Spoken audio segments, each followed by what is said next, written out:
Merci, Monsieur le Président. Je vous remercie de votre compréhension. Monsieur le Président et chers collègues, après la lecture des 258 pages de présentation par pilier et autant de pages de maquette budgétaire par chapitre, permettez-moi d'abord de remercier Madame Derville, notre vice-présidente, et les services, car je mesure la somme de travail effectué. Alors cette lecture m'a quand même rassuré sur les recettes, et je dois dire que vous étiez inquiet sur que n'ai-je entendu que sur la transformation de la CVAE par de la TVA, une fraction de TVA. Eh bien, il y a sur cette seule fraction de TVA CVAE une augmentation de 43 millions d'euros, et je pense vraiment que nous aurions eu des chiffres beaucoup plus compliqués pour effectuer le budget si nous avions conservé, si la CVAE avait été conservée. Et de manière générale, les recettes des régions devraient bondir cette année d'un peu plus de 800 millions d'euros, ce qui est tout de même important. La région, bien sûr, vous l'avez dit, Madame la vice-présidente, bénéficie par ailleurs d'une importante progression des fonds européens, et notamment du fonds de relance REACT-EU, qui vient impacter positivement notre budget d'investissement, et notamment dans le, bien sûr, développement économique. Et je veux redire ici l'importance de cet effort de relance fait au niveau de l'Union européenne, 750 milliards d'euros quand même, et la part qu'a pris 40 milliards d'euros qui seront bien sûr dédiés à notre pays, à l'État, mais sur le REACT-UE, 51 millions d'euros pour notre région. Je crois que la France et son président de la République en particulier, a pris son bâton de pèlerin pour convaincre nos amis européens de la nécessité de ce plan de relance à l'échelle européenne. Et bien sûr, cela va nous aider. C'est une très bonne chose. Il nous a été dit lors des commissions et de nouveau aujourd'hui que ce budget était un budget de transition, un budget intermédiaire.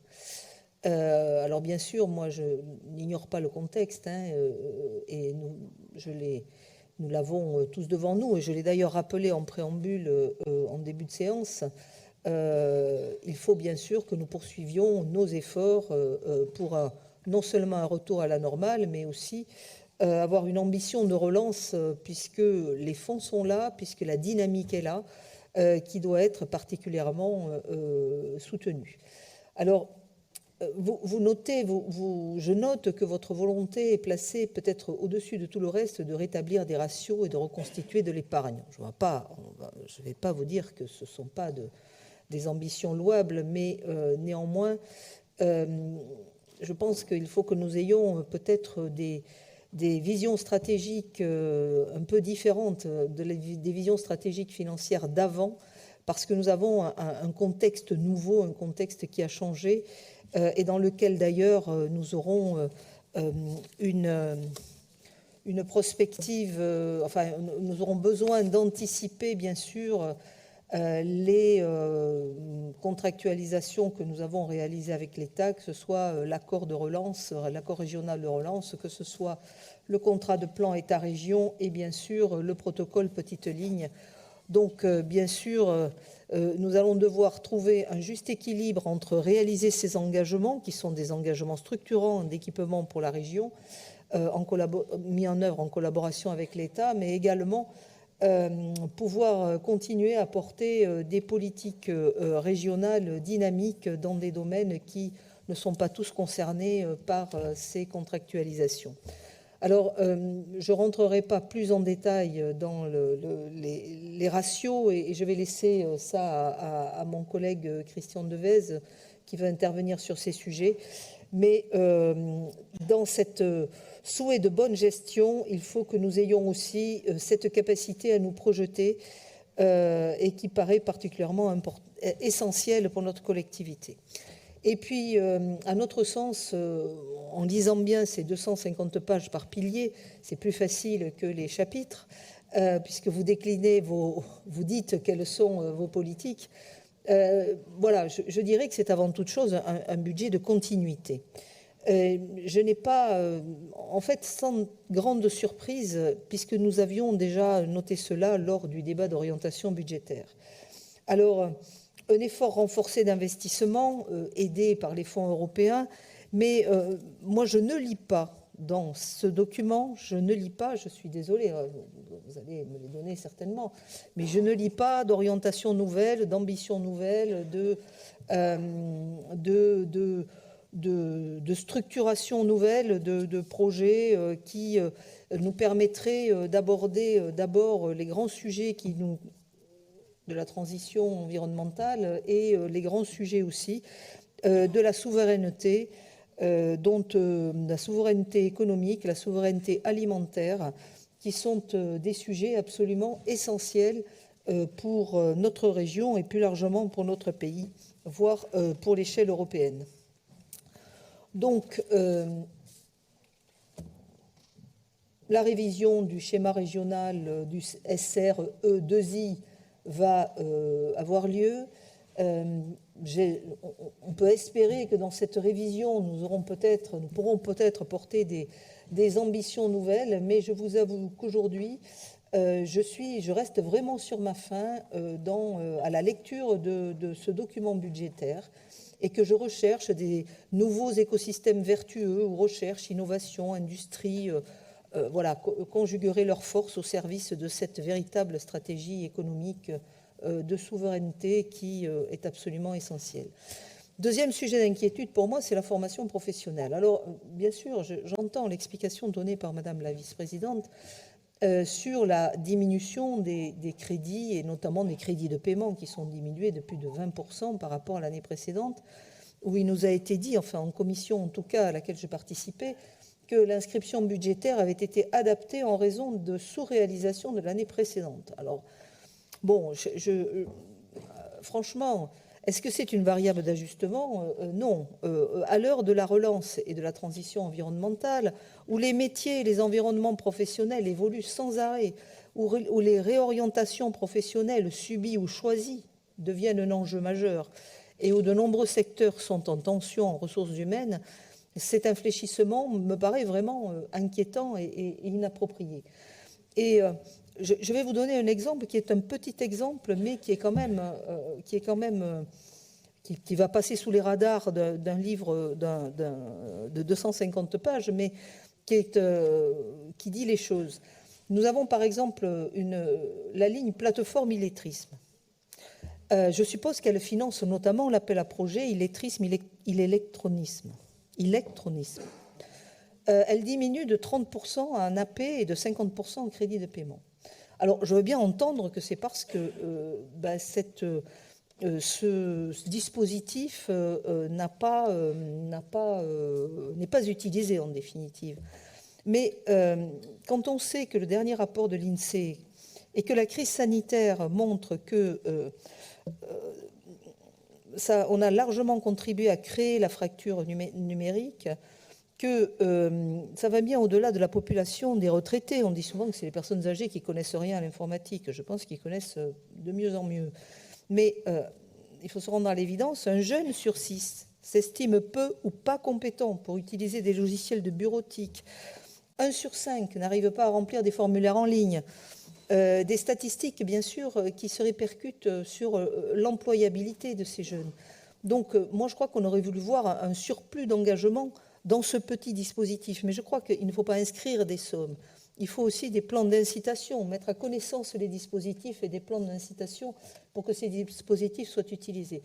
Et là aussi, je crois que nous aurons certainement un vrai effort d'évaluation des politiques publiques que nous portons, des dispositifs que nous portons, car je reste persuadée qu'il y a une sous-utilisation de certains dispositifs qui ne sont pas connus, qui ne sont pas mobilisés tout simplement par non-incitation à les utiliser ou méconnaissance, et tout ceci est effectivement fort dommageable.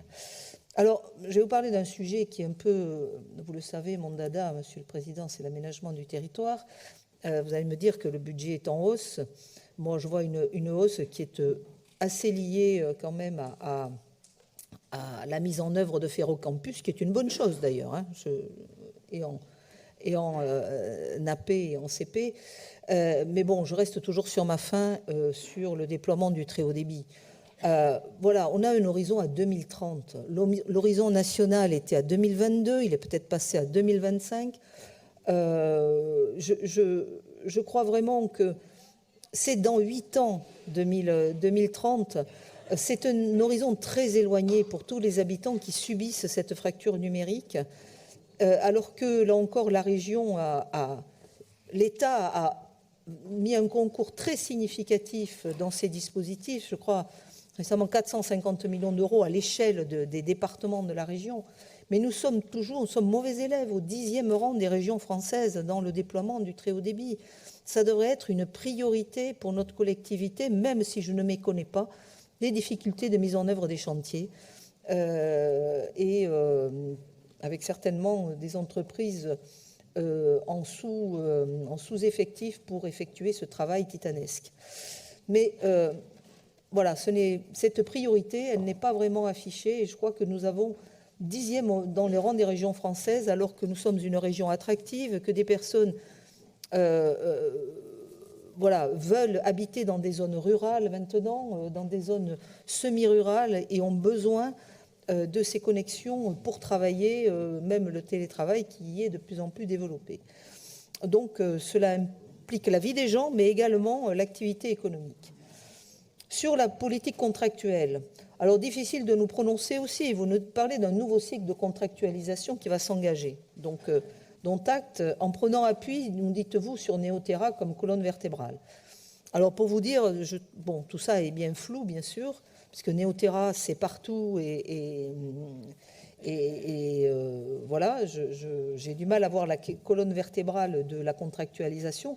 Par contre, ce qui est vraiment concret, c'est Action Cœur de Ville, Petite Ville de demain, contrat de ruralité, contrat de relance et de transition écologique lancé par l'État.